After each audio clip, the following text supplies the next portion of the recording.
If you were to ask me maybe a year or two ago, what is something that I thought I'd never buy for the workshop, it would probably be one of these. If you didn't know, this is a surface plate. It's a flat piece of granite that's been ground smooth, and you can use these as a reference for when you're measuring parts, testing for flatness, or parallelism.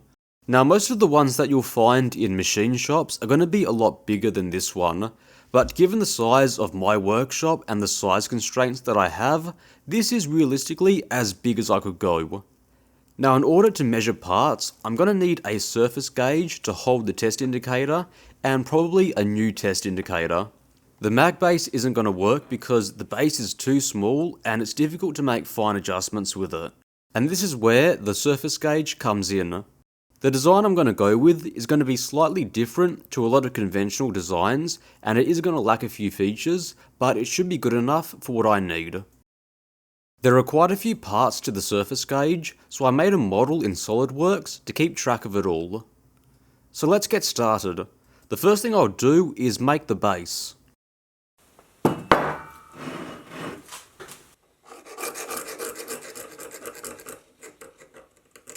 The base is going to be made from a piece of low carbon steel, and I'll clean it up in the mill.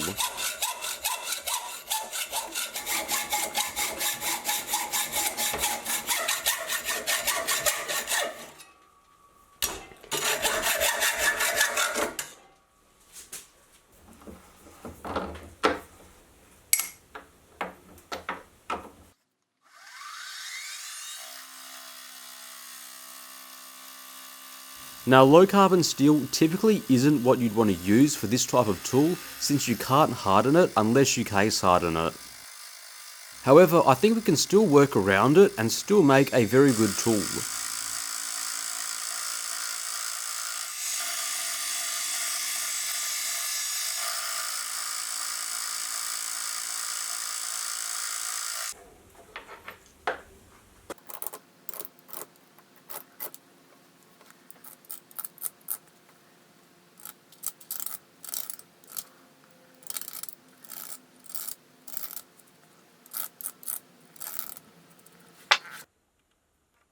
With the part now cleaned up, I'll cut a slot down the part for the rocker assembly. I'm going to use a carbide cutter because it's a bit more rigid than high-speed steel, and I don't have to worry too much if the cutter gets a bit hot whilst doing the cut.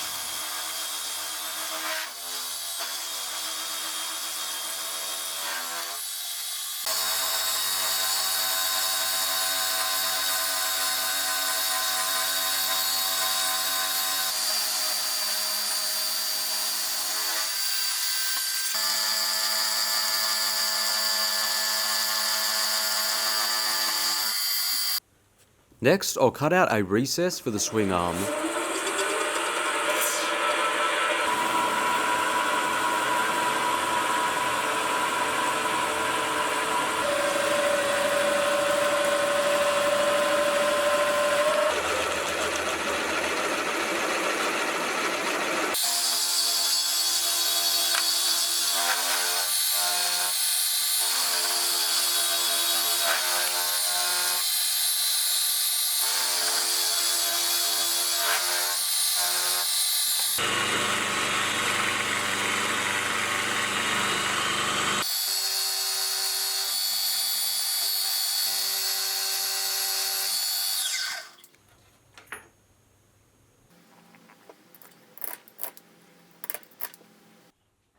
The final thing I need to do is drill and tap a hole for the rocker pin assembly.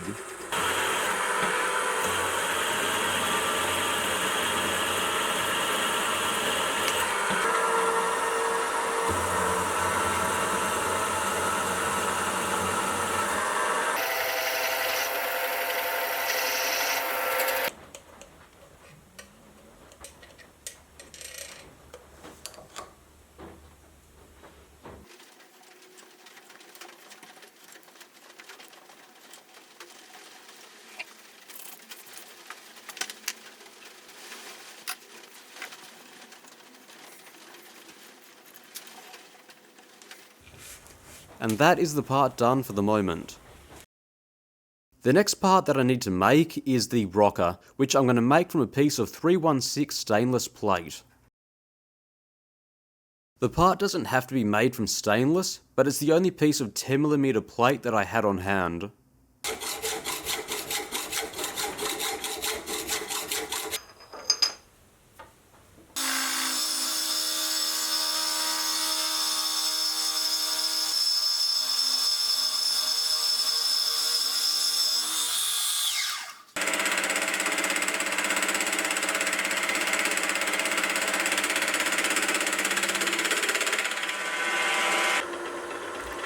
Now for the time being, I'm going to drill and countersink the hole so I can make sure that the design works before I do anything else.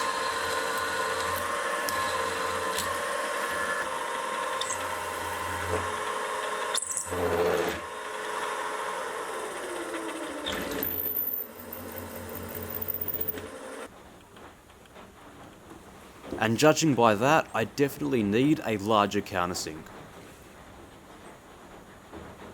The final thing that I will make will be 2 brass pins, and I'll chamfer the ends to match the countersink on the rocker.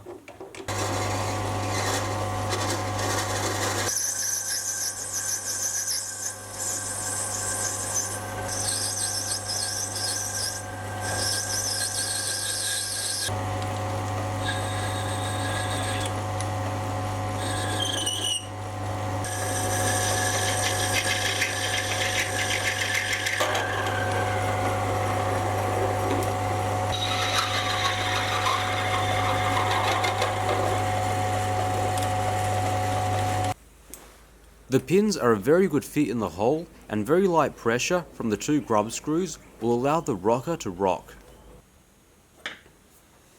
And by feel, there isn't any slop in the assembly. And with that done, I can now shape the rocker.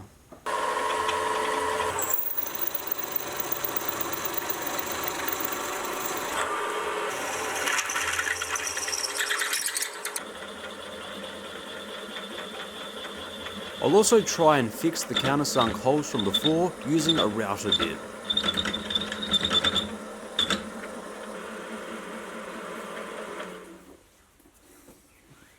Now since I don't have a rotary table, I'm going to try and add a radius to the front using the dowel pin / drill bit method, which I've seen a lot of other people do.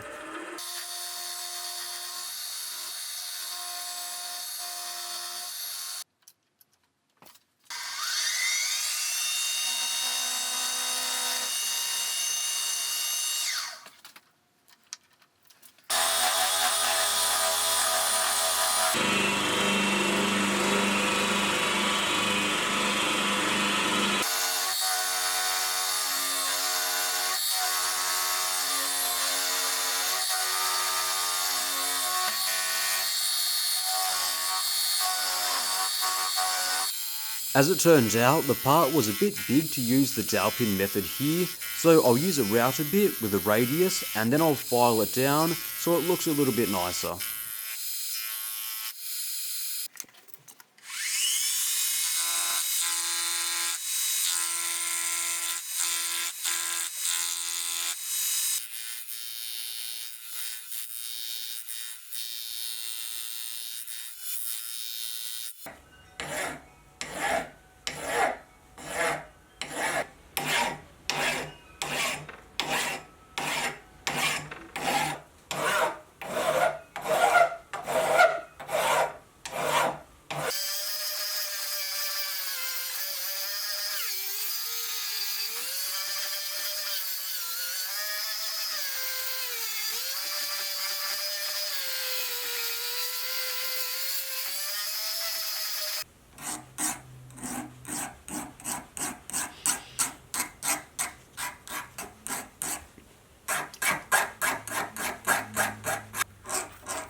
And that came out looking a lot nicer than I thought it would.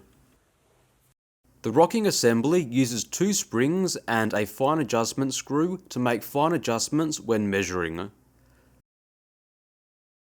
So I'll need to drill 2 holes in the bottom of the rocker for 2 compression springs, and I'll also need another hole which will get tapped for M5.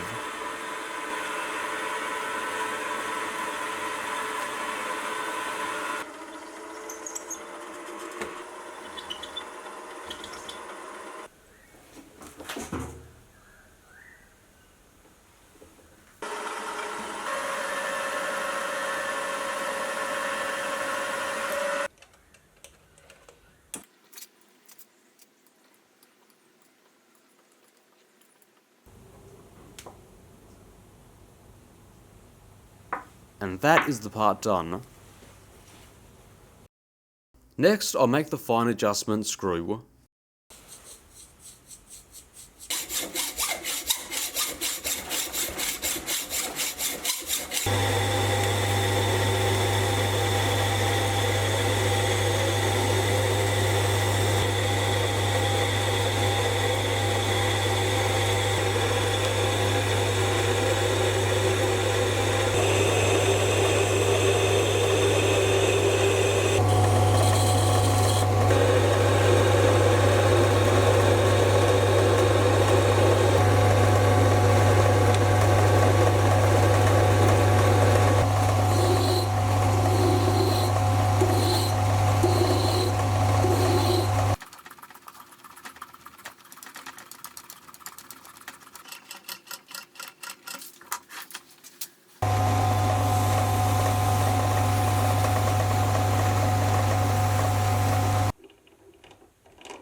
Now at this point I had realised that I'd made a mistake. I should have knurled it first, or left enough space on the end to knurl it and then part it off. As it turned out, there just wasn't enough space to knurl it because the tool was hitting the chuck. Now this project is a bit tight on materials, so I opted to come back later and find a way to knurl it, rather than go ahead and remake it. The next parts that I'll need to make will be the lower clamping system. The first part that I need to make is the locking screw.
The next parts that I'll need to make are going to be the clamps. The first part that I'm going to make is going to be the outer, which has a 15mm recess bored in at one end.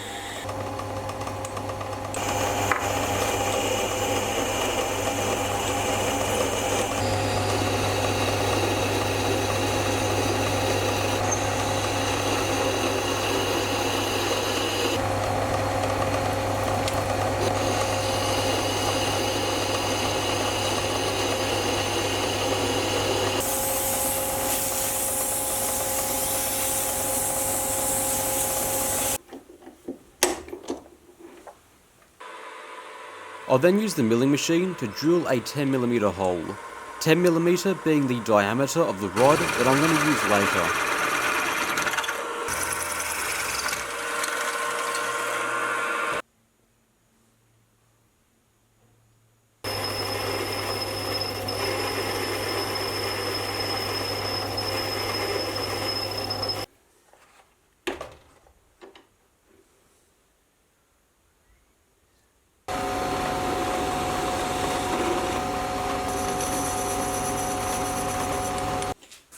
Next I can make the inner part.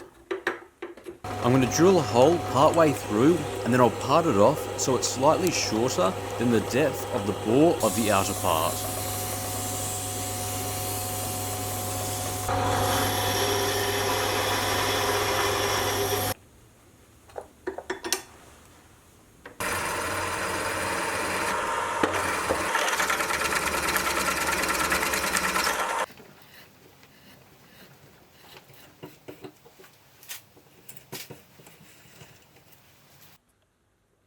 And that is the clamping system done.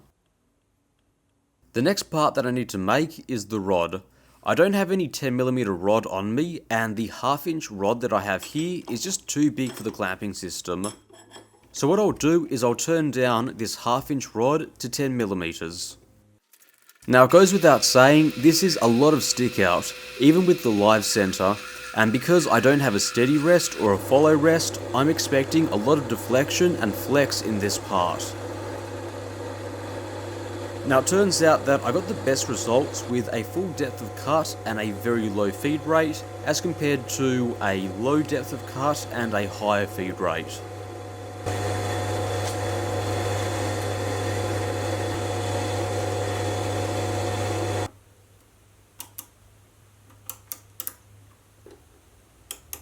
Now there's definitely some flex and deflection in the part, somewhere in the midst of about 0.04mm at its worst. So I'll mark out and sand down the high spots until it's consistent, and then I'll give it a quick polish.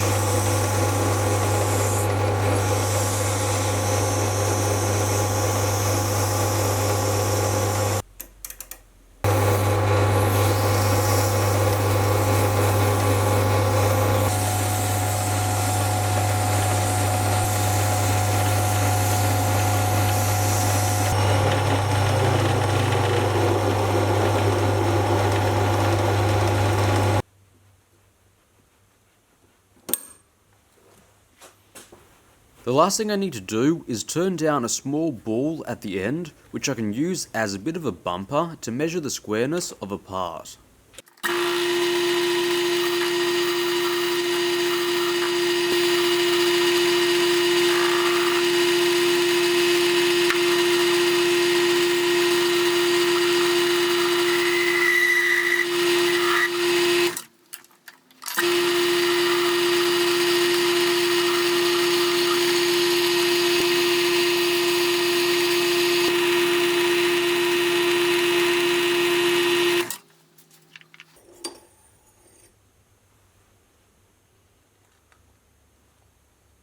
The next parts that I'll need to make will be the top clamp assembly.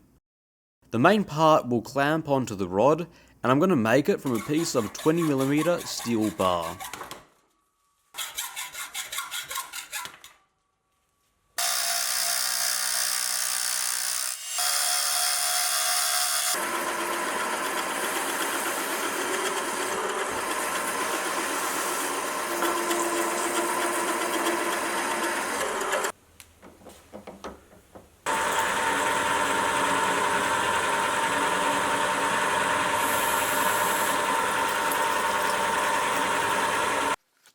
Next, I'll set up a slitting saw to cut a small slot into the part.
The rest of the assembly is going to be made like the clamp and screws that I made previously for the lower clamping assembly.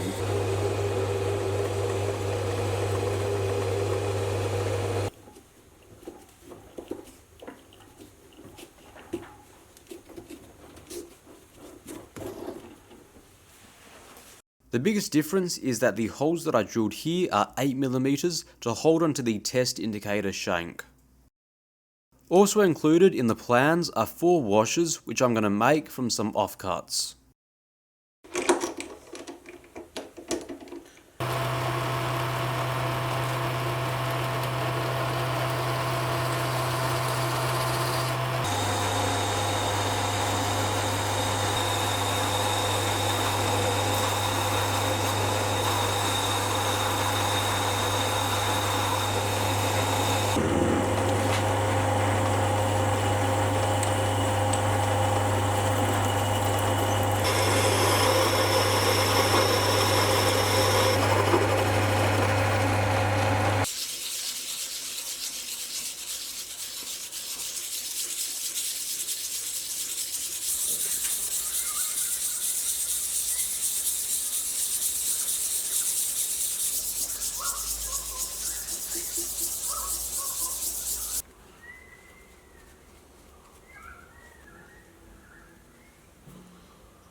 The final thing left for me to do was give the fine adjustment screw a knurl.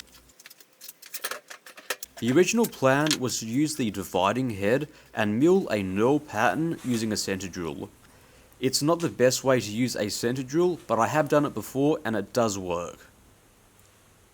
Or at least it would have worked if there was enough space between the collet and the chuck. I also tried it using a slitting saw, but the results weren't that great.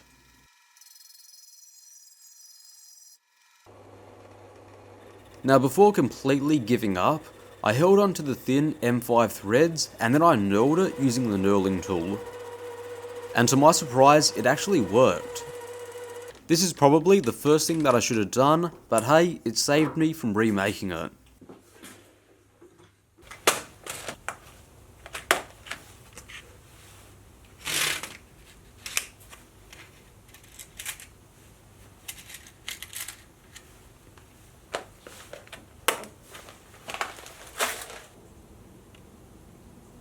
With all the parts done, it's finally time to assemble it.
And that looks a lot better than I had ever hoped for. The fine adjustment and rocker are very smooth and the clamp holds very tightly. Overall, I am so happy with how this project turned out. Of course, there are some compromises that were made due to the limitations of the tooling and materials that I had, but overall I am very happy.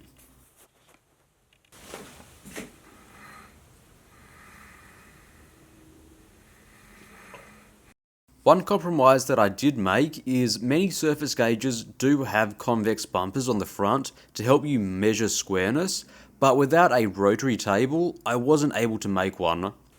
However, squareness can still be measured in a repeatable way using a gauge pin as a bumper. And the surface gauge is doing a really good job at that in a very repeatable way. The final thing that I want to do is blue up the surface plate and see just how flat the bottom is. If it's not flat, it could rock, which is not great for repeatability, though just going by feel and going by the indicator, I can't feel any rock. Now to do this, I'm going to need some Prussian Engineer's Blue, and this should not be confused with the Prussian Layout Blue that I made last year from shellac, denatured alcohol, and dye. Now you definitely can get Prussian Engineer's Blue, but a DIY recipe that I have read about is to mix oil paint with linseed oil to make the blue.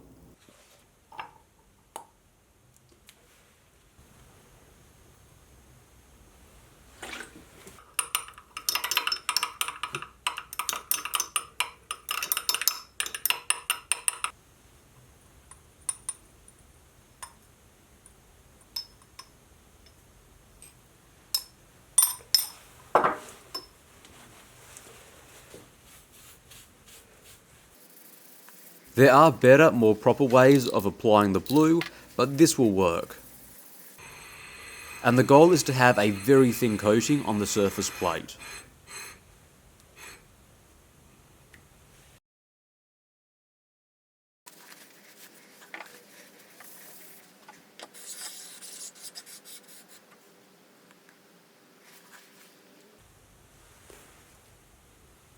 Well, that is better than I thought it would be. I'm not sure how well you can see it, but the non-blue areas are spots that are low and they aren't touching the surface plate. But thankfully, most of the surface gauge is touching the plate, which is what I want. Of course, it's not surface ground or lapped, but I think this is good enough for what I need. Obviously, time will tell, but I think this is a very good result. Of course, because it isn't hardened, I will have to be very careful about damaging the bottom, but so far, I'm very happy with how it turned out. And that's about it for now. I hope you enjoyed this video. Thank you very much for watching. See you next time.